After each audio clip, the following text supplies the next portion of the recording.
PGTRB English Unit 9 Language and Linguisticsல Second Language Acquisition அப்படிங்கிற டாபிக்கை பற்றி தான் இந்த வீடியோவில் நம்ம டிஸ்கஸ் பண்ண போகிறோம். Second Language Acquisition இதனுடைய டெஃபினிஷன் பார்க்கலாம். ஆக்சுவலாக அந்த செகண்ட் லாங்குவேஜ் ஆக்விசிஷனை SLA அப்படின்னு சொல்லுவோம் ஷார்ட் ஃபார்மில். இந்த ஆக்விசிஷனுக்கு என்ன மீனிங்னா அப்டைன்னா பெற்றுக்கொள்ளுதல், பெறுதல், ஒரு லாங்குவேஜை பெற்றுக்கொள்ளுதல், ஒரு லாங்குவேஜை கற்றுக்கொள்ளுதல் அப்படி மாறுது. அதான் ஆக்விசிஷனுடைய meaning. Second language refers to any language learned in addition to a person's first language. இப்போ நமக்கு ஆல்ரெடி ஃபர்ஸ்ட் லாங்குவேஜ்னு ஒன்று இருக்கு. அந்த ஃபர்ஸ்ட் லாங்குவேஜில் தான் நம்ம வளர்ந்துருப்போம், கற்றுருப்போம். அதோட தான் நம்மளுடைய தாய்மொழி அப்படின்னு நம்ம சொல்கிறோம். ஸோ அந்த தாய்மொழியிலிருந்து தான் அடுத்த லாங்குவேஜை நம்ம அடிஷனலாக இன்னொரு லாங்குவேஜை கற்றுக்குறோம். அதுதான் செகண்ட் லாங்குவேஜ். அது மேபி இங்கிலீஷாக இருக்கலாம், இல்லை எனி அதர் லாங்குவேஜ். ஸோ நம்ம தாய்மொழியிலிருந்து அந்த லாங்குவேஜை கற்றுக்கிறதுனால it is called second language. So இந்த கான்செப்டை தான் செகண்ட் லாங்குவேஜ் ஆக்விசிஷன் அப்படின்னு சொல்கிறோம். Second language acquisition refers to what learners do. இப்போ இந்த செகண்ட் லாங்குவேஜ் ஆக்விசிஷனுங்கிறது எதை ரெஃபர் பண்ணுதுன்னா, அந்த லேர்னர்ஸ் என்ன செய்யறாங்க. It does not refer to the practices in language teaching. இது ஒரு லாங்குவேஜை கற்றுக் கொடுக்குற மாதிரி இல்லை, ஆக்டிவிட்டி பேஸ்டு. ஒரு ஆக்டிவிட்டி பேஸ்டில் அவங்க எப்படி கற்றுக்குறாங்க அந்த மொழிங்கிறதான். Although teaching can affect acquisition. என்னதான் ஒரு லாங்குவேஜை டீச் பண்ணாலும் அது அந்த அளவுக்கு ஒரு அக்விசிஷன் வராது, பெறுதல் அப்டைன் பண்ண முடியாதுங்கிற மாதிரி சொல்றாங்க. ஆக்சுவலாக அந்த ஆக்விசிஷனுங்கிற டேர்மை முன்னாடி எந்த மீனிங்ல பயன்படுத்தியிருக்காங்கன்னா, it is used to emphasize the non conscious nature of learning process. Non conscious nature of learning process. ஆனா இப்போ இதனுடைய மீனிங் வந்து எதோட ரிலேட்டட் ஆகுதுன்னா, லேர்னிங்கோட ரிலேட்டட் ஆகுது. இப்போ ஆக்விசிஷனுங்கிறது எதனுடைய சினானிமிக்கலா மாறுது, லேர்னிங்கோடைய சினானிமிக்கலா மாறுது. அப்போ ஒரு லாங்குவேஜை நம்ம கத்துக்கிறோம், அதுதான் செகண்ட் லாங்குவேஜ் ஆக்விசிஷன். இந்த SLAங்கிறது செகண்ட் லாங்குவேஜ் ஆக்விசிஷனுடைய short form. SLA can incorporate heritage language learning, but it does not usually incorporate bilingualism. Most SLA researchers see bilingualism as being the result of learning a language, not the process itself, and see the term as referring to a native like fluency. இப்போ ஒரு லாங்குவேஜை நம்ம ஃப்ளூவன்சியாக பேசுகிறோம். இப்போ நம்மளுடைய தாய்மொழியில் நம்ம ஃப்ளூவன்சியாக பேசுகிறோம். ஆனால் ஒரு ஃபாரின் லாங்குவேஜில் இல்லை அடுத்த ஒரு லாங்குவேஜை நம்ம கற்றுக்கும் போது அந்த லாங்குவேஜில் நம்மளுடைய ஃப்ளூவன்சியாக பேச முடியல. அதுக்கு சரியான ப்ராக்டிசஸ் வேணும். ஆனால் அப்படி பேச முடியலனால நம்ம என்ன பண்ணுறோம், பைலிங்குவலிசத்தை மிக்ஸ் பண்ணுறோம். நம்ம தாய்மொழியில் இங்கிலீஷை கலந்துக்கிறோம், இல்லை மற்ற மொழியை நம்ம என்ன பண்ணுறோம், மிக்ஸ் பண்ணி பேச ஆரம்பிக்கிறோம். இதுக்கு பேர் தான் பைலிங்குவலிசம், இல்லைனா மல்டி லிங்குவலிசம் அப்படின்னு நம்ம சொல்லுவோம். ஸோ இந்த ரைட்டர்ஸ் இருக்காங்க இல்லையா, எஜுகேஷன் ரைட்டர்ஸ் ஆகட்டும், இல்லை சைக்காலஜி ரைட்டர்ஸ் ஆகட்டும், அவங்களுடைய புக்ஸை எல்லாமே அவங்க என்ன யூஸ் பண்ணுறாங்க, அவங்க எழுதும் போது இந்த பைலிங்குவலிசம் இல்லை மல்டி லிங்குவலிசத்தை தான் யூஸ் பண்ணுறாங்கன்னு சொல்கிறாங்க. அப்போ ஒரு ஃபாரின் லாங்குவேஜை நம்ம கற்றுக்கும் போது ஒரு ஃபண்டமெண்டல் ப்ராசஸ்ன்னு இருக்குது. டிஃப்ரெண்ட் சுச்சுவேஷன் தகுந்த மாதிரி இந்த ஃபண்டமெண்டல் ப்ராசஸ் வந்து ஒரே மாதிரியாக தான் இருக்குது இந்த ஃபாரின் லாங்குவேஜை நம்ம லேர்ன் பண்ணும் போது. சரிங்களா? செகண்ட் லாங்குவேஜ் ஆக்விசிஷன் உடைய ரிசர்ச் பேக்ரவுண்ட் பார்க்கலாம். இந்த academic discipline of second language acquisition is a sub discipline of applied linguistics. ஆக்சுவலாக இது எந்த டிசிப்ளினில் வருது அப்படின்னா, அப்ளைடு லிங்குவிஸ்டிக்ஸோட தான் வருது. It is a broad based and relatively new. ஆக்சுவலாக இது வந்து ஒரு புது ஒரு கான்செப்டில் தான் இந்த செகண்ட் லாங்குவேஜ் ஆக்விசிஷனுங்கிறது வருது. As well as the various branches of linguistics, second language acquisition is also closely related to psychology and education. Actually, இந்த second language acquisitionங்கிறது எதுக்கு வந்து ரிலேட்டட் ஆகுதுன்னா, சைக்காலஜிக்கும் எஜுகேஷனுக்கு தான் ரிலேட்டட் ஆகுது. To separate academic discipline from the learning process itself, the terms second language acquisition research, second language studies, second language acquisition studies are also used. இதுக்கு இத்தனை பேர் கொடுக்குறாங்க. எதுக்கு, இந்த செகண்ட் லாங்குவேஜ் ஆக்விசிஷனுக்கு அந்த டேர்ம்ஸுக்கு என்னென்ன கொடுக்குறாங்க மீனிங் பாருங்க. செகண்ட் லாங்குவேஜ் ஆக்விசிஷன் ரிசர்ச்னு ஒன்று கொடுக்குறாங்க, செகண்ட் லாங்குவேஜ் ஸ்டடீஸ்னு கொடுக்குறாங்க, செகண்ட் லாங்குவேஜ் ஆக்விசிஷன் ஸ்டடீஸ் இதெல்லாம் சிமிலர்லி சேம் அப்படின்னு சொல்றாங்க. இந்த SLA research began as an interdisciplinary field. சரிங்களா? இதை வந்து ஒரு இன்டர் டிசிப்ளினரி ஃபீல்டா எடுத்து ரிசர்ச் பண்ணியிருக்காங்க 2 பேர். அதில் ஒருத்தர் தான் பிட் கார்டர். ஸோ அவர் வந்து இயர் வந்து பாருங்க 1967ல ஒரு எஸ்ஸே வந்து பப்ளிஷ் பண்றாரு. The significance of learners error. அந்த புதுசா ஒரு லாங்குவேஜை கத்துக்கும் போது what are the mistakes that they have made, error spotting அப்படின்னு நம்ம படிக்கிறோம் இல்லைங்களா? ஸோ அந்த மாதிரி அவர் ஒரு எஸ்ஸே வந்து பப்ளிஷ் பண்ணியிருக்காரு. அந்த எஸ்ஸேவுடைய பேரு the significance of learners errors. Larry செல்லிங்கரும் ஒரு ஆர்டிகல் பப்ளிஷ் பண்ணியிருக்காரு 1972ல. அது இன்டர் லாங்குவேஜ் அப்படின்னு. ஸோ இவங்களுடைய அந்த ரிசர்ச்ல இருந்து நமக்கு வந்து செகண்ட் லாங்குவேஜ் அக்விசிஷனுக்கு ஒரு நல்ல ஒரு பேஸ் கிடைக்குது. The field saw a great deal of development in following decades. இதுக்கு பின்னாடி வர அந்த வருஷங்கள்லாம் இது ஒரு டெவலப்மெண்டா இருக்கு. ஃபார் எக்ஸாம்பிள் சின்ஸ் 1980ஸ்ல இருந்து வந்து பாத்தீங்கன்னா SLA has been studied from a variety of disciplinary perspectives and theoretical perspectives. So தியரிட்டிக்கலாகவும் இருக்கு, ப்ராக்டிக்கலாகவும் 1980ஸ்ல இருந்து இருக்கு. ஆனா இந்த ஏர்லி 2000ல பாத்தீங்கன்னா some research suggested an equivalence between acquisition of human language and that of a computer languages. So நம்ம புதுசா ஒரு லாங்குவேஜை நம்ம கத்துக்கிறோம், ஹியூமன் பீயிங்ஸா கத்துக்கிறோம். அதுக்கப்புறம் கம்ப்யூட்டர்ஸ் வர ஆரம்பிச்சிச்சு, கம்ப்யூட்டர் வேர்ல்டுங்கிற மாதிரி கம்ப்யூட்டர்ஸ் வர ஆரம்பிச்சிச்சு. கம்ப்யூட்டர்ஸோடைய லாங்குவேஜஸ் ஜாவா இதெல்லாம் வந்து படிக்க ஆரம்பிக்கிறாங்க. இது எந்த வயசுல படிக்கிறாங்க பாருங்க, the children in the age of 5 to 11 years old. So அது ஆரம்பத்தில் it is not accepted by the educators. ஆரம்பத்தில் அவங்க யாருமே அந்த எஜுகேட்டர்ஸுக்கு மத்தியில் அவங்க எதையும் ஏற்றுக்கலை, சம்மதிக்கலை. ஆனால் அது டெவலப் ஆக ஆரம்பிச்சிது. அதே மாதிரி தான் இந்த செகண்ட் லாங்குவேஜ் அக்விசிஷன் டெவலப் ஆகி இன்னைக்கு எப்படி வந்திருக்கு, systematic functional linguistics, socio culture theory, cognitive linguistics, Noam சோம்ஸ்கியோடைய யூனிவர்சல் கிராமர், அதை தான் வந்து டிஜி கிராமர் அப்படின்னு பார்த்தோம், skill acquisition theory and connectionisms. So இந்த மாதிரி இன்னைக்கு டெவலப் ஆயிருக்கு. இந்த செகண்ட் லாங்குவேஜ் அக்விசிஷன் டெவலப் ஆயிருக்கு. ஒரு லாங்குவேஜை எப்படி நம்ம கத்துக்கிறது, அதுதான் செகண்ட் லாங்குவேஜ். இந்த செகண்ட் லாங்குவேஜ்ங்கிறது it may be a foreign language or நமக்கு தெரியாத ஒரு லாங்குவேஜ், இல்லை அண்டைய லாங்குவேஜ், அதை நம்ம கத்துக்கிறோம். அதை தான் வந்து செகண்ட் லாங்குவேஜ்ங்கிறோம். இந்த செகண்ட் லாங்குவேஜை நம்ம எப்படி லேர்ன் பண்றோம்? Through our mother tongue. Next comparisons with the first language acquisition. இதை பத்தின ஒரு டிஸ்கஸ் பண்ணலாம். Adults who learn the second language differ from children learning their first language in at least 3 ways. இப்போ adult வந்து ஒரு second லாங்குவேஜை வந்து கத்துக்கிறாங்க அப்படின்னா அது எதோட டிஃபர் ஆகுது, எதுல இருந்து டிஃபர் ஆகுதுன்னா, குழந்தைங்க அவருடைய ஃபர்ஸ்ட் லாங்குவேஜை வந்து கத்துக்கிட்டா எப்படி இருக்குமோ அதுல இருந்து இந்த செகண்ட் லாங்குவேஜை இந்த அடல்ட் கத்துக்கிறதுல ஒரு 3 வேசஸ்ல வந்து டிஃபர் ஆகுதுன்னு சொல்றாங்க. For example, children are developing their brains whereas adults have mature minds. இப்போ குழந்தைங்க வந்து என்ன பண்றாங்க, அவங்க பிரெயினை வந்து டெவலப் பண்றாங்க, காக்னிட்டிவ் ஸ்கில்ஸ். ஒரு விஷயத்தை கத்துக்கிறாங்க. இப்போ ஒரு பொருள் இருக்குன்னா இட் இஸ் அ பென் அப்படின்னா இது பேனா அப்படிங்கன்னு அவங்க கத்துக்கிறாங்க. டேபிள் அப்படின்னா அவங்க டேபிள்னு கத்துக்கிறாங்க. லேப்டாப் அப்படின்னா லேப்டாப்னு அவங்க கத்துக்கிறாங்க. பிரெயினுக்கு அந்த விஷயத்தை கொண்டு போறாங்க. யாருங்க? குழந்தைங்க. ஆனா வேற அடல்ட் ஹேவ் மெச்சூர் மைண்ட்ஸ். அடல்ட்டுக்கு வந்து பாத்தீங்கன்னா மெச்சூர் மைண்ட்ஸ் இருக்கு. அந்த மூலியமா அவங்க செகண்ட் லாங்குவேஜை கத்துக்கிறாங்க. And adults have at least the first language that orients their thinking and speaking. ஆனா அடல்ட்டுக்கு ஒரு திங்க் பண்றதுக்கு, பேசுறதுக்கு அவங்களுடைய ஃபர்ஸ்ட் லாங்குவேஜ் ரெடியா இருக்கு. அவங்க ஃபர்ஸ்ட் லாங்குவேஜ்ல தான் பேசுவாங்க, ஃபர்ஸ்ட் லாங்குவேஜ்ல தான் ஃபர்ஸ்ட் திங்க் பண்ணுவாங்க. ஸோ அதுல இருந்து தான் இன்னொரு லாங்குவேஜை வந்து அவங்க என்ன பண்றாங்க, டிரான்ஸ்ஃபார்ம் பண்றாங்க, டிரான்ஸ்லேட் பண்றாங்க. இப்போ நான் இங்கிலீஷ் பேசுறேன்னு வச்சுக்கோங்களேன்.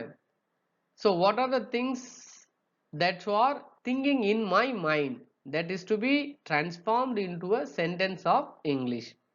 இப்போ நான் என்ன திங்க் பண்ணிட்டு இருக்கேன் அப்படிங்கிறத அது பிரெயின்ல தமிழ்ல நான் திங்க் பண்றேன், அது இங்கிலீஷ்ல நான் டிரான்ஸ்லேட் பண்ணி அதை நான் ஸ்பீக் பண்றேன், பேசுறேன். ஸோ அதை தான் இங்க சொல்ல வராங்க. அடல்ட்டுக்கு வந்து ஆல்ரெடி அவங்களுக்கு ஒரு ஃபர்ஸ்ட் லாங்குவேஜ் இருக்கு, அதில் தான் அவங்க திங்க் பண்றாங்க, அதில் தான் அவங்க பேசுறாங்க. ஏன்னா அவங்களுக்கு மெச்சூர் மைண்ட்ஸ் இருக்கு. ஆனா குழந்தைங்க ஃபர்ஸ்ட் லாங்குவேஜை கத்துக்கிறதே அது ஈஸியா எப்படி டெவலப் ஆகுது? ஏன்னா உங்களுக்கு பிரெயின் கெப்பாசிட்டி, அந்த ஸ்டோரேஜ் பண்றாங்க, வேர்ட்ஸ் எல்லாம் வொக்காபுலரியை வந்து ஸ்டோரேஜ் பண்றாங்க, அதுல இருந்து அவங்க பேசுறாங்க. when the learner's speech plateaus it is known as fossilization. இதுக்கு பேர் தான் fossilization அப்படின்னு சொல்றாங்க. When people learn the second language, the way they speak their first language changes in subtle ways. These changes can be with any aspect of a language, from pronunciation and syntax to the gestures the learners makes and language features they tend to notice. இப்போ ஒரு language நம்ம வந்து பேசுறோம் அப்படின்னா அந்த language வந்து பாத்தீங்கன்னா நம்ம மதர் டங்கோட மிங்கிள் கண்டிப்பா ஆயிருக்கும். நீங்க என்னதான் நீங்க ப்ரொனன்சியேஷன்ல மாத்தினாலும் ப்ரொனன்சியேஷனை வந்து ப்ராப்பரா கொண்டு வந்தாலும் அது அப்பப்போ கொஞ்சம் மிக்ஸ் ஆகும். ஆனா அதை நம்ம தான் அந்த வேரியேஷனை கரெக்டா கொடுக்கணும். ஃபார் எக்ஸாம்பிள் வந்து பட்டன், கார்டன், மட்டன்.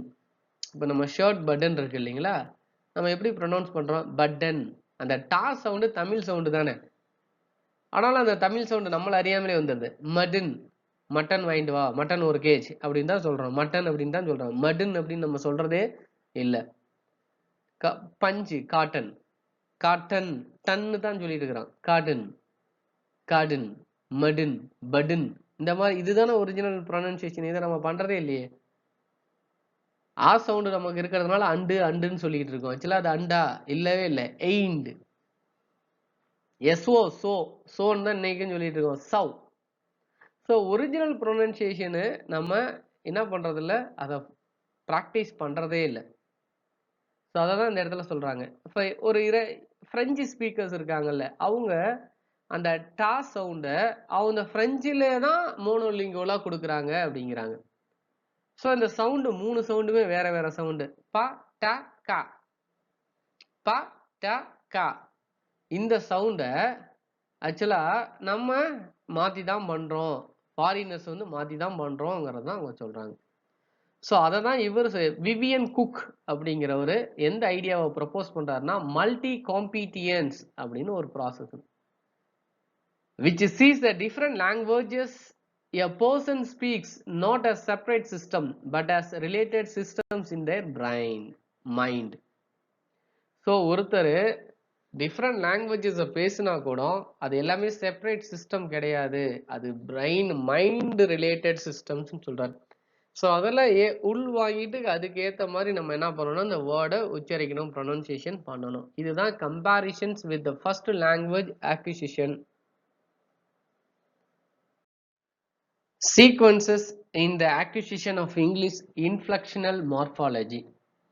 Morphology அப்படின்னாவே வேர்ட்ஸை பற்றி படிக்கிறது. வேர்ட்ஸ் ஸ்ட்ரக்சரை பற்றி படித்தோம்னா அதுதான் வந்து morphology. In the 1970s, several studies investigated the order in which learners acquire different grammatical structures. 1970களில் இருந்தே நிறைய ஸ்டடீஸ் வந்து இன்வெஸ்டிகேட், அதாவது ரிசர்ச்சர்ஸ் வந்து பண்ணியிருக்காங்க. டிஃப்ரெண்ட் கிராமட்டிக்கல் ஸ்ட்ரக்சர்ஸ் நம்மகிட்டே வந்து ஐசி அனாலிசிஸ் இருக்குது, டிஜி கிராமர்ஸ் இருக்குது. ஸோ வேர்ட்ஸ் எப்படி யூஸ் பண்ணணும், வெக்காபுலரிஸ் எப்படி யூஸ் பண்ணணும், ஃப்ரேசஸாக எப்படி, கிளாஸஸாக எப்படி, இந்த மாதிரி நம்ம நிறையா வந்து டேர்ம்ஸை வச்சு நம்ம படிச்சுட்டு இருக்கோம் கிராமரில். These studies showed that there was a little change in this order among learners with the different first languages. Furthermore, it showed that the other was the same for adults and the children, and it did not even change if the learners had language lessons. நம்ம என்னதான் நிறைய languages வந்து கற்றுக்கிட்டாலும் அதுக்கு நிறைய lessons எடுத்துக்கிட்டாலும் but அதில் இருக்கக்கூடிய structures different ways வந்து இருக்க தான் செய்யுது. அது அடல்ட்டாக இருந்தாலும் சரி, சில்ட்ரனாக இருந்தாலும் சரி. This supported the idea that there were factors other than language transferred involved in learning second languages and was a strong confirmation of the concept of interlanguage. இதுதான் வந்து கான்செப்ட் ஆஃப் இன்டர்லாங்குவேஜ் அப்படின்னு சொல்றாங்க. ஏன்னா ஒரு செகண்ட் லாங்குவேஜை நம்ம லேர்ன் பண்ணும்போது it should be transferred the ideas, information from our mother tongue. அதுதான் நமக்குள்ள இன்வால்வ் ஆகுது. நம்ம என்ன தாய்மொழி ஃபர்ஸ்ட் மொழி நம்மகிட்ட இருக்கோ அதுல இருந்து தான் நம்ம வந்து லேர்னிங் ப்ராசஸை ஸ்டார்ட் பண்றோம். அதுல இருந்து தான் டிஃபர் ஆகுது, அதுல இருந்து தான் எல்லாமே வருது. That is called concept of interlanguage. இதை தான் வந்து விவியன் குக் என்ன அவர் ஒரு ஃபார்மேட் மாதிரி கொடுக்குறாரு பாருங்க. இப்போ for example plural s, plural s, கேர்ளுங்கிறது சிங்குலர் தானே, அது கூட எஸ் ஆட் பண்ண அது என்னவா மாறுது, ப்ளூரலா மாறுது. கேர்ள்ஸ் கோ, மாணவிகள் செல்கிறார்கள். இப்போ ப்ரோக்ரஸிவ், ப்ரோக்ரஸிவ் அப்படின்னா கண்டினியூஸை தான் ப்ரோக்ரஸிவ்னு சொல்லுவோம். கண்டினியூஸ்னா என்ன அர்த்தம், வேர்பு கூட ஐஎன்ஜி ஆட் பண்ணோம்னா அது கண்டினியூஸ். கேர்ள்ஸ் கோயிங், மாணவிகள் சென்று கொண்டு இருக்கிறார்கள் அப்ப நம்ம சொல்றோம் இல்லைங்களா. Gobble of forms of be, அதாவது be form verb. be form verbனா என்னது? is, am, was, are, were இதெல்லாம் தான் வந்து என்னது? be form verb. இப்போ கேர்ள்ஸுங்கிறது plural. pluralக்கு plural form verb தான் கொடுக்கணும். girls are here. மாணவிகள் இங்கு இருக்கிறார்கள். auxiliary verb. auxiliary verb auxiliary form of be. அதுமே ஆக்சுவலா be form verb தான். girls are going, இதுதான் present continuous. girlsங்கிறது noun, areங்கிறது auxiliary verb, goingங்கிறது main verb ஓட ing. present continuous tense ஓட structure அதான், subject, auxiliary verb, main verb ஓட ing. girls are going. மாணவிகள் சென்று கொண்டு இருக்கிறார்கள், இப்ப போயிட்டு இருக்காங்க அப்படின்னு அர்த்தம். இதே ஆர்டிகல் யூஸ் பண்ணோம்னா கேர்ள்ஸுக்கு முன்னாடி, கேர்ள்ஸ்ங்கிறது plural, pluralக்கு the girls. the girls go, மாணவிகள் செல்கிறார்கள். irregular past tense, அந்த verb past formல எழுதணும். go ஓட past form went. the girls went, மாணவிகள் சென்றார்கள், போய்விட்டார்கள். third person கூட s வரும். எங்க s வரும்? subject third person இருந்தா verb கூட s add பண்ணும். s இல்லனா es வந்து add பண்ணும். tense வந்து simple present tense. simple present tenseல third person singular இருந்தா, subject third person singular இருந்தா he, she, itக்கு verb ஓட s இல்லனா es போடணும். எந்த verb ஓவுல முடியுதோ அங்க es வரும். goனா goes. the girl goes அப்படின்னா அந்த பொண்ணு செல்கிறாள். possessive அப்படின்னா ownership, என்னுடைய, உன்னுடைய, அவளுடைய அப்படின்னு சொல்றோம் இல்லைங்களா, அதுக்கு பேரு possessive. the girls book, இது அந்த மாணவியோடைய புக்கு, மாணவியினுடைய புக்கு. it's my pen, என்னுடைய பேனா. it's your pen, உன்னுடைய பேனா. இதுதான் வந்து possessive form. so இததான் விவியன் குக் வந்து கொடுக்கிறார். a typical order of acquisition for English according to Vivian Cook's 2008 book Second Language Learning and Language Teaching. அவருடைய புக்கோட name second language learning language teaching அப்படிங்கிற ஒரு டைட்டில் இருந்து இது கொடுத்தது. செகண்ட் லாங்குவேஜ் அக்விசிஷன் உடைய ஃபேக்டர்ஸ் அண்ட் அப்ரோச்சஸ் பார்க்கலாம். First factor வந்து பார்த்தீங்கன்னா காக்னிட்டிவ் ஃபேக்டர்ஸ். காக்னிட்டிவ்னா மெண்டல் சம்பந்தப்பட்டது, அறிவாற்றல். Cognitive research is concern with the mental process involved in language acquisition and how they can explain the nature of learners language knowledge. so இந்த cognitive factorsங்கிறது mental process base பண்ணது. ஒரு language நம்ம பெற்றுக்கொள்ளும் போது, கத்துக்கும் போது அந்த learners உடைய language அந்த knowledge எப்படி இருக்குங்கிறத தான் எக்ஸ்பிளைன் பண்ணுது. this area of research is based in the more general area of cognitive science. இதை தான் வந்து அறிவாற்றல் அறிவியல், அறிவாற்றல் அறிவியல் நம்ம சொல்றோம், cognitive science. and uses many concepts and models used in more general cognitive theories of learning. சயின்ஸ்னாவே அது ஒரு சிஸ்டமேட்டிக் தான். ஸோ அதில் நிறைய மாடல்ஸ் இருக்கும், நிறைய கான்செப்ட்ஸ் இருக்கும். ஸோ அந்த பேஸ் பண்ணி எப்படி அதை நம்ம லேர்ன் பண்ணுறோங்கிறது தான் இங்கே விஷயம். as such cognitive theories view second language acquisition as a special case of more general learning mechanism in the brain. So நம்ம பிரெயினில் மெக்கானிசம், ஒரு லேர்னிங் ப்ராசஸ் எப்படி போகுதுங்கிறதா இங்கே நம்ம பார்க்குறோம். இதை ஒரு 3 ப்ராசஸாக காட்டுறாங்க. ஒன்று வந்து இன்டேக், 2 ஸ்டோரேஜ், தேர்டு ஒன்று யூசேஜ். இந்த இன்டேக்குங்கிறது என்னன்னா, நம்ம ஷார்ட் டேர்ம் மெமரியில் என்னென்ன விஷயத்த நம்ம ரீடைன் பண்ணிக்கிறோம், என்னத்தை கற்றுக்குறோம். Learners convert some of this intake into second language knowledge which is stored in a long term memory. So நம்ம அந்த இன்டேக்லேருந்து எங்கே கொண்டு வரோம், செகண்ட் லாங்குவேஜ் நாலேஜை ஸ்டோர் பண்ணுறோம், அது லாங் டேர்ம் மெமரி. சரிங்களா? எழுதுகோல் அப்படின்னா பேனா, எழுதுகோல் அப்படின்னா பேனா. இந்த மாதிரி நம்ம என்ன பண்ணுறோம், வேர்ட்ஸை வந்து கொண்டுக்கிறோம், லாங் டேர்ம் மெமரிக்கு கொடுக்குறோம். Finally, learners use this second language knowledge to produce spoken output.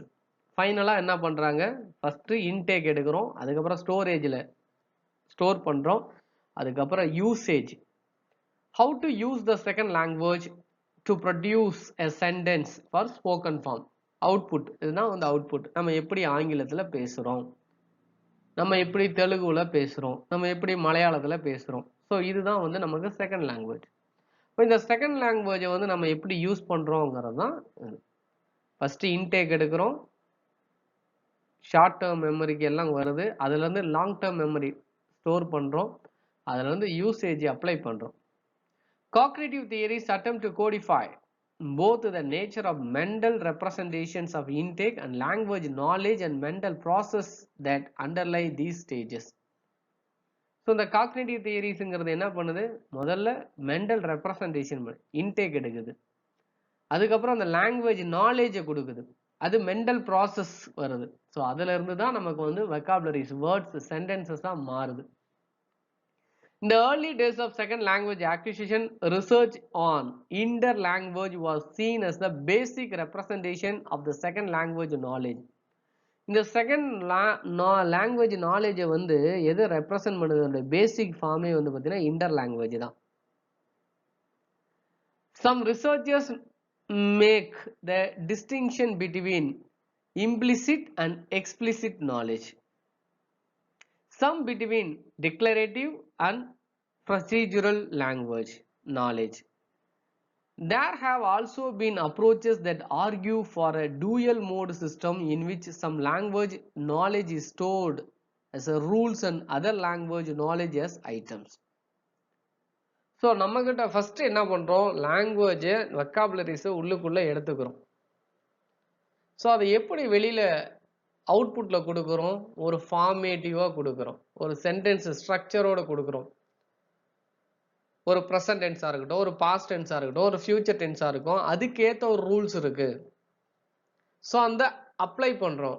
நம்மக்கிட்ட இருக்கக்கூடிய அந்த ஆப்ஜெக்ட்ஸை வச்சு, சப்ஜெக்ட்ஸை வச்சு, வேர்பை வச்சு அதை நம்ம என்ன பண்ணுறோம், அந்த ரூலுக்கு அந்த சென்டென்ஸை ஃபார்மேஷன் பண்ணுறோம். நாளைக்கு நான் டெஸ்ட் எழுதுறேன், ஐ shall write the test tomorrow, முடிஞ்சு போச்சு. ஸோ ஐ ஃபர்ஸ்ட் பர்சன், அதுக்கு வந்து ஷாலுங்கிற மாடல் வேர்பு கொடுக்கணும். I shall write the test tomorrow, இல்லை I will write the test tomorrow, அதுவும் ரைட்டு தான். ஸோ இதுதான் வந்து நம்ம கற்றுக்கிட்ட வெக்காபுலரி. இதை நம்ம ஒரு ஃபார்மேஷனாக கொடுக்குறோம். டுமாரோ ஷால் ரைட் டெஸ்ட் ஐ அப்படின்னு கொடுத்தா அங்கே என்ன கிடையாது, மீனிங்கு கிடையாது. ஸோ அதை தான் வந்து என்னன்னு சொல்கிறாங்க, இம்ப்ளிசிட் எக்ஸ்பிளிசிட் நாலேஜ். அதை தான் declarative procedural language, dual mode system. So இதெல்லாமே related. Next factor socio cultural factor. அப்படின்னா என்னன்னு பார்க்க போகிறோம். Ellis identifies 3 types of social structures that affect the acquisition of second languages. Ellis வந்து பார்த்தீங்கன்னா ஒரு 3 types of social structures கொடுக்குறாரு. இது எப்படி அஃபெக்ட் பண்ணுது, இந்த செகண்ட் லாங்குவேஜ் ஆக்விசிஷனை எப்படி அஃபெக்ட் பண்ணுது அப்படிங்கிறத சொல்றாரு.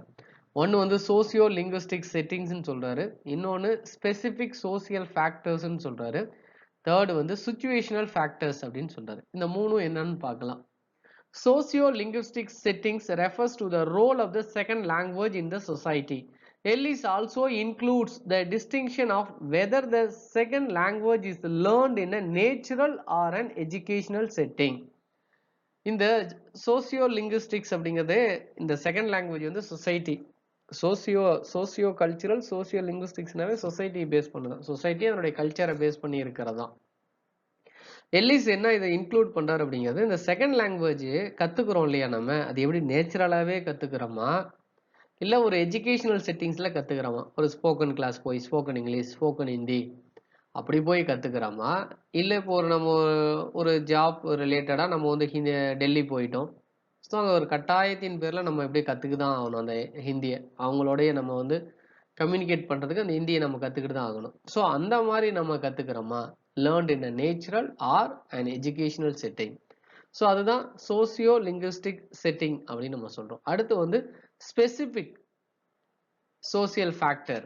இது என்ன பண்ணுது, that can affect second language acquisition include age, gender, social class and ethnic identity, with ethnic identity being the one that has received most research attention. So இதை வந்து ஒரு லாங்குவேஜ் நம்ம கற்றுக்கிற போது எதெல்லாம் அஃபெக்ட் ஆகுது பாருங்க. நம்ம age factor, gender factor, social class, இது எல்லாமே அஃபெக்ட் ஆகுது. இதை பேஸ் பண்ணி அது செகண்ட் லாங்குவேஜ் ஆக்விசிஷன் அஃபெக்ட் ஆகுதுன்னு சொல்றாரு. தேர்ட் வந்து situational factors. Situational factors are those that vary between each social interaction. For example, a learner may use more polite language when talking to someone of the higher social status, but more informal language when they talking with friends. Language ரெண்டு லாங்குவேஜாக நம்ம பிரிக்கலாம். Formal language, informal language. இன்ஃபார்மலுங்கிறது நம்ம ஃப்ரெண்ட்ஸுக்கிட்ட ஜாலியாக பேசுறது வந்து இன்ஃபார்மல். ஃபார்மலுங்கிறது ரொம்ப பொலைட்டாக சோசியல் ஆர்டர், ஹையர் ஆர்டர் ஸ்டேட்டஸில் இருக்கவங்ககிட்ட நம்ம பேசுறது. எவ்வளோ பொலைட்டாக பேசுவோம், எவ்வளோ டீசெண்டாக தன்மையாக பேசுவோம், அதுதான் வந்து பொலைட் லாங்குவேஜ். ஆனால் ஃப்ரெண்ட்ஸுக்கிட்ட நம்ம பேசுறது, ரிலேட்டிவ்ஸ்கிட்ட பேசும்போது அப்படிலாம் பேச மாட்டோம். That is called informal. சரிங்களா? அடுத்து ஸ்கூமான்ஸ் அக்கல்டரேஷன் மாடல். ஸ்கூமான்ஸோடைய அக்கல்டரேஷன் மாடலுங்கிறது எதை ப்ரொபோசஸ் பண்ணுது அப்படின்னு பார்க்கலாம். எதை ப்ரொபோஸ் பண்ணுதுன்னு பார்க்கலாம். It proposes that learners rate of development and ultimate level of language achievement in the function of the social distance, psychological distance between the learners and the second language community. ஒரு லாங்குவேஜை நம்ம கற்றுக்குறோம் இல்லைங்களா, நம்ம தான் learners.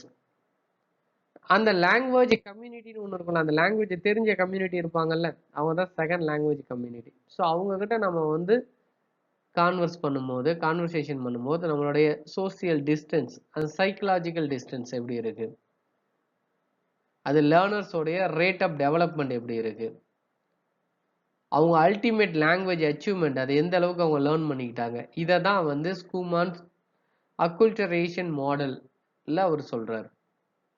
So அவருடைய model தான் வந்து social factors are most important அப்படின்னு சொல்லுது. இந்த சோசியோ கல்ச்சுரலில் socio linguistic cultural, socio cultural factors பார்த்தோம் இல்லைங்களா, அதில் ஸ்கூமேன்ஸோடைய மாடல் மாதிரி இன்னொருத்தரும் அவருடைய மாடல் கொடுத்துருக்காரு. அவர் தான் வந்து கார்டனர்ஸோடைய சோசியோ எஜுகேஷனல் மாடல் என்னத்தை சொல்லுதுன்னு பாருங்க. which was designed to explain classroom language acquisition. ஒரு கிளாஸ் ரூம்ல அந்த லாங்குவேஜை கத்துக்கிறது, லேர்ன் பண்றது எப்படி இருக்குங்கிறத அவர் எக்ஸ்பிளைன் பண்றாரு.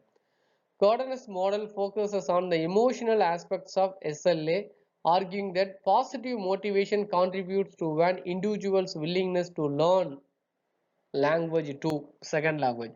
ஒரு செகண்ட் லாங்குவேஜை கத்துக்கிறது இண்டிவிஜுவலோடைய வில்லிங்னஸ், ஒரு தனி நபருடைய ஆர்வம். ஸோ அவருடைய அந்த பாசிட்டிவ் மோட்டிவேஷன் இதுதான் வந்து அந்த செகண்ட் லாங்குவேஜை அவர் இமோஷனலாக கற்றுக்கிறாரு அப்படின்னு சொல்கிறாரு. கார்டன்ஸோடைய சோசியோ எஜுகேஷனல் மாடல் இது சொல்லுது. அடுத்த நார்டன் இன்னொருத்தர் வர்றாரு, தேர்ட் பர்சன் நார்டன். அவருடைய தியரி என்ன சொல்லுது, சோசியல் ஐடென்டிட்டின்னு சொல்கிறாரு. It is an attempt to codify the relationship between the power, identity, language acquisition. இப்போ நம்ம இப்போ இன்னைக்கு ஃபாரின் லாங்குவேஜ் எஸ்பெஷலி இங்கிலீஷுங்கிறது அது நமக்கு ஒரு எப்படி இருக்குன்னா, அது ஒரு செல்ஃப் ரெஸ்பெக்ட்னே நம்ம வந்து கொண்டு வந்தோம். அது ஒரு ப்ரெஸ்டீஜியஸ் லாங்குவேஜ் அப்படின்னு வரும். இங்கிலீஷ் பேசினா பெரிய ஆள், இங்கிலீஷ் பேசினா பெரிய என்ன சொல்றது, ஒரு சோசியல் ஆர்டர், ஒரு ஹையர் ஆர்டர் அப்படின்னு நம்ம வந்து என்ன பண்ணிட்டு இருக்கோம், அது ஒரு இமேஜ் பண்ணி வச்சிருக்கோம். ஸோ அதுதான் between power, identity and language acquisition, language learning அப்படின்னு சொல்றாங்க. A unique approach to SLA. SLAங்கிறது ஏற்கனவே சொல்லிட்டோம், செகண்ட் லாங்குவேஜ் ஆக்விசிஷன் உடைய ஷார்ட் ஃபார்ம் தான் SLA. It's a socio-cultural theory. It was originally developed by Lev Vygotsky and his followers. சரிங்களா? இந்த socio cultural தியரியை ஒரிஜினலாகவே develop பண்ணுவது live வைகோஸ்கி. Central to Vygotsky's theory is a concept of zone of proximal development. So அவருடைய தியரியை வந்து என்னன்னு சொல்லுவோம், ZPDன்னு சொல்லுவோம், zone of proximal development. Third factor linguistics factor. அப்படின்னா என்னன்னு பார்க்க போகிறோம். Linguistics approaches to explaining second language acquisition spring from the wider study of linguistics. They differ from cognitive approaches and socio-cultural approaches in that they consider linguistic knowledge to be unique and distinct from any other type of knowledge. இப்போ இந்த linguistics approachங்கிறது இந்த மற்ற ரெண்டு அப்ரோச்சஸை விட வித்தியாசமானது. இந்த cognitive அப்ரோச்சஸ்னு ஒன்று பார்த்தோம், சோசியோ கல்ச்சரல் அப்ரோச்சஸ்னு பார்த்தோம் இல்லைங்களா. இது ரெண்டை விடவும் வித்தியாசமானது தான் இந்த லிங்குவிஸ்டிக்ஸ். ஏன்னா இந்த லிங்குவிஸ்டிக்ஸுங்கிறது it is a scientific study of a language. ஒரு லாங்குவேஜை பற்றி அறிவியல் பூர்வமா அறிவியல் ஆராய்ச்சி மூலியமா நம்ம படிக்கிறோம் இல்லைங்களா, அதை தான் லிங்குவிஸ்டிக்ஸ்னு சொல்றோம். linguistics is a scientific study of a language.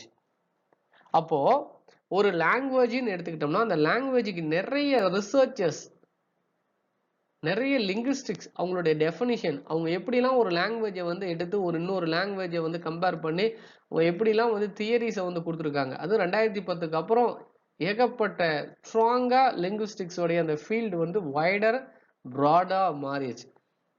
So இவங்க ரெண்டு ட்ரெடிஷனை பத்தி பேசுறாங்க. ஒன்னு ஜெனரேட்டிவ் அப்ரோச்சஸ்னு ஒன்று சொல்றாங்க, இன்னொன்னு டைபாலஜிக்கல் அப்ரோச்சஸ்னு சொல்றாங்க. இந்த டைபாலஜிக்கல் அப்ரோச்சஸ்ங்கிறது it is a principles, certain rules and regulations that are hold for all the world's language. இந்த உலகத்துல உள்ள எல்லா மொழிகளுக்குமே ஒரு பிரின்சிபல்ஸ் இருக்கு, ரூல்ஸ் அண்ட் ரெகுலேஷன்ஸ் இருக்கு. அந்த rules and regulations are set by empirically practically அவங்க எல்லாமே அனலைஸ் பண்ணி ப்ராக்டிக்கலா அந்த certain ரூல்ஸ் அண்ட் ரெகுலேஷன்ஸ் வந்து என்ன பண்ணிருக்காங்க, வச்சிருக்காங்க. ஸோ நிறைய டிஃப்ரெண்ட் லாங்குவேஜஸ் இருக்கு, எல்லாத்துலயும் ஒமிஷன் இருக்கு, சில ரூல்ஸ் அண்ட் ரெகுலேஷன்லாம் ஒமிட் ஆயிருக்கு. என்ன தேவையோ அதை மட்டும் வச்சு அதை வந்து ஒரு யூனிவர்சல் ரூலா கொடுத்து அதை ஃப்ரேம் பண்ணியிருக்காங்க. ஒரு லாங்குவேஜ் ஈஸியா எப்படி ஒரு லாங்குவேஜை கத்துக்கிறதுங்கிறதுக்காக. இதை தான் வந்து டைபாலஜிக்கல் அப்ரோச்சஸ்ன்னு சொல்லுவோம். இன்னொன்று யூனிவர்சல் கிராமர். இந்த யூனிவர்சல் கிராமருங்கிறது ஆக்சுவலா இதை கொடுத்தவர் நோம் சோம்ஸ்கி. அதை தான் டிஜி கிராமர் அப்படின்னு நம்ம பார்க்குறோம். ஒரு சென்டென்ஸ் ஃபார்மேஷன் எப்படி இருக்கணும், ஒரு நவுன் ஃப்ரேஸு வேர்பு ஃப்ரேஸு இருக்கணும். அந்த நவுன் ஃப்ரேஸில் என்ன இருக்கும், நவுன் இருக்கும், டிட்டர்மினர்ஸ் இருக்கும். வேர்பு ஃப்ரேஸில் என்ன இருக்கும், வேர்ப் இருக்கும், எகைன் நவுன் ஃப்ரேஸாக வரும். ஸோ இந்த மாதிரி நம்ம இந்த டிஜி கிராமர்ல பார்த்தோம். இதை தான் யூனிவர்சல் கிராமர்னு போகிறோம். அப்போ ஒரு சென்டென்ஸை மேக் பண்ணும்போது, ஒரு சென்டென்ஸை ஃபார்ம் பண்ணும்போது எதெல்லாம் நமக்கு தேவைப்படுது, ஸோ அதை தான் லிங்குவிஸ்டிக் காம்பிடியன்ஸ் ஆஃப் அன் இண்டிவிஜுவல். ஒரு இண்டிவிஜுவல், ஒரு தனிப்பட்ட நபர் எப்படி ஒரு லாங்குவேஜை கற்றுக்கிட்டு அதை யூசேஜி கொண்டு வராரு, அதை தான் காம்பிடியன்ஸ் அண்ட் பர்ஃபார்மன்ஸ் அப்படின்னு நம்ம பார்த்தோம். ஸோ இந்த ரெண்டு அப்ரோச்சும் இந்த லிங்குவிஸ்டிக்ஸ் ஃபேக்டர்ல முக்கியம். ஒன்று ஜெனரேட்டிவ் அப்ரோச்சஸ், இன்னொன்று டைபாலஜிக்கல் அப்ரோச்சஸ். இந்த ஜெனரேட்டிவ் அப்ரோச்சஸ் தான் நம்ம யூனிவர்சல் கிராமர்னு பார்க்குறோம். இந்த யூனிவர்சல் கிராமரை கொடுத்தவர் தான் நோம் சோம்ஸ்கி. அவர் என்ன கொடுத்தாரு, டிஜி கிராமர் அப்படின்னு கொடுத்தாரு. இந்த செகண்ட் லாங்குவேஜ் அக்விசிஷன்ல இண்டிவிஜுவல் வேரியேஷன் ஒரு டாபிக் இருக்கு. அப்படின்னா ஒன்றும் இல்லை, நம்ம இண்டிவிஜுவலா இருக்கிற தனிப்பட்ட நபர் ஒரு லாங்குவேஜ் எப்படி கத்துக்கிறாரு, ஸோ அவர் கத்துக்கிறதுக்கு அவருக்கு என்ன வந்து ஆப்டிடியூட் தேவைப்படுது, அவருடைய ஏஜ், அவரோட ஸ்ட்ராட்டஜி யூஸ், அவரோட மோட்டிவேஷன், அவருடைய பர்சனாலிட்டி, அவர் எப்படி அந்த டேர்ம்ஸ், அந்த வேர்ட்ஸ், வொக்காபுலரிஸை லேர்ன் பண்றாரு, ஹவு டு ப்ரொனவுன்ஸ், அவருக்குள்ள இருக்கக்கூடிய வேரியேஷன்ஸ், அதை தான் வந்து இண்டிவிஜுவல் வேரியேஷன்ஸ் அப்படின்னு நம்ம சொல்றோம். ஃபைனலா செகண்ட் லாங்குவேஜ் அக்விசிஷன்ல கிளாஸ் ரூம் செட்டப் எப்படி இருக்கு, கிளாஸ் ரூம்ல அந்த செகண்ட் லாங்குவேஜ் அக்விசிஷன் எப்படி போகுதுங்கிறதான் பார்க்குறோம். The second language acquisition research is a scientific discipline devoted to studying that process. Consequently, research that evaluates the effectiveness of teaching methods is often not considered a part of SLA research. Nevertheless, there have been some attempts to apply SLA research findings to teaching methods, and this area is referred to as classroom language acquisition or instructed second language acquisition, ISLA அப்படின்னு சொல்றோம். ஆக்சுவலா அந்த second language அக்விசிஷன்ல நம்ம ஃபர்ஸ்டே பார்த்தது, இதை வந்து ஒரு டீச்சிங்கா இருக்கக்கூடாது, இது ஒரு ஆக்டிவிட்டி பேஸ் பண்ணி தான் இருக்கணும் அப்படின்னு தான் நம்ம எல்லாமே இதுக்கு முன்னாடி நம்ம பார்த்தோம். பட் இந்த கிளாஸ் ரூமுமே ஒரு மெத்தடு தான் சொல்றாங்க, ஒன் ஆஃப் த மெத்தட்ஸ். சரிங்களா, இந்த செகண்ட் லாங்குவேஜை கத்துக்கிறது கிளாஸ் ரூம்லயும் நம்ம கத்துக்கலாம், அதுவுமே ஒரு மெத்தட் அப்படின்னு சொல்றாங்க. அதை தான் வந்து classroom second language acquisition சொல்றாங்க, அப்படி இல்லை இன்ஸ்ட்ரக்டட் செகண்ட் லாங்குவேஜ் அக்விசிஷன் சொல்றாங்க. ஏன்னா கிளாஸ் ரூம்ல இன்ஸ்ட்ரக்ட் பண்றோம், இன்சிஸ்ட் பண்றோம், இந்த வேர்டு இப்படி பயன்படுத்தணும் அப்படின்னு நம்ம என்ன பண்றோம், இன்ஸ்ட்ரக்ட் பண்றோம். ஸோ அதனால தான் இதை வந்து இன்ஸ்ட்ரக்டட் செகண்ட் லாங்குவேஜ் அக்விசிஷன் சொல்றோம். சரிங்களா? ஸோ இந்த கிளாஸ் ரூம்ல வந்து எப்படி அந்த கம்யூனிகேஷன் இருக்கு, ஒரு டாபிக் கொடுத்து அது எப்படி அவங்க வந்து பேசுறாங்க, ஒரு இன்ட்ராக்ஷன் எப்படி இருக்கு, ஸோ அவங்களோட என்விரான்மெண்ட்டுக்கு பேஸ் பண்ணி அவங்க கொடுத்த டாஸ்க்கு பேஸ் பண்ணி இந்த லேர்னிங் அப்ஜெக்டிவ்ஸ் எப்படி இருக்கு, ஸோ கல்ச்சரலாக எக்கனாமிக்கல் இன்ஃப்ளூயன்ஸாக எப்படி அதில் வந்து இன்வால்வ் ஆகுது அப்படின்னு நம்ம பார்க்குறோம் இல்லையா? இதை தான் வந்து classroom second language acquisition சொல்கிறோம். ஆக்சுவலாக ஃபஸ்ட்டு நம்ம பார்த்தது கிளாஸ் ரூமில் டீச் பண்ணக்கூடாது, லாங்குவேஜ் வந்து டீச் பண்ணக்கூடாது அப்படிங்கிறது தான். அப்போ கிளாஸ் ரூமில் நம்ம என்ன பண்ணுவோம், டீச் தான் பண்ணுவோம். பட் இருந்தாலும் அதுவும் ஒரு லாங்குவேஜை கற்றுக்கிற இடமா இருக்குது, லேர்னிங் ப்ராசஸ் அங்கேயும் இருக்குங்கிற மாதிரி சொல்கிறாங்க. இந்த வீடியோவில் செகண்ட் லாங்குவேஜ் அக்விசிஷனை பற்றி தான் பார்த்தோம். உங்களுக்கு புரிஞ்சிருக்கும்னு நம்புகிறோம். தொடர்ந்து கவனிங்க, ரொம்ப யூஸ்ஃபுல்லாக இருக்கும். தேங்க்யூ ஃபார் வாட்சிங்.